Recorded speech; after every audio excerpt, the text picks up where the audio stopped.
আজকে রবিবার আমি বানাবো হচ্ছে এগ বিরিয়ানি। তার জন্য এখানে ভাতগুলোকে গোটা গরম মশলা দেওয়া জলে ভালো করে সেদ্ধ করে নিয়েছি ঝরঝরে করে, তারপর জলটা ঝরিয়ে নিয়েছি।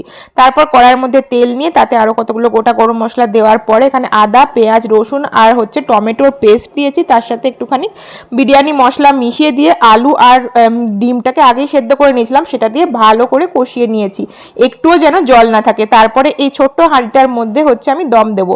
তার জন্য প্রথমে দিলাম ভাতের লেয়ার, তারপরে দিলাম হচ্ছে আলুর লেয়ার আর মশলাগুলোও দিয়ে দিলাম, তারপরে বিরিয়ানি মশলাও তার সাথে দিয়ে আর একবার ভাতের লেয়ার দেওয়ার পরে এবার ডিমগুলো দিয়ে বাকি মশলাটা দিলাম, ঘি দিলাম, তার উপরে আবার যে ভাত ছিল আর একটু সেটার লেয়ারটা দিয়ে লেয়ারটা কমপ্লিট হলো। ওপরে আরও মশলাও দিয়ে দিয়েছি আর হচ্ছে পেঁয়াজের বারিস্তা আর হচ্ছে বিরিয়ানি মশলাটাও দিয়ে দিয়েছি, অল্প একটু নুনও অ্যাড করে দিলাম। তারপরে এরকমভাবে লঙ্কাগুলোকে দিয়ে এখানে ভাপ বসিয়ে দিয়েছি হচ্ছে দমে। আর মোটামুটি 1 ঘন্টা দমে রাখার পরেই দেখো আমার বিরিয়ানি একদম রেডি হয়ে গেছে। গরম গরম খেতে কিন্তু দারুণ লাগছিল।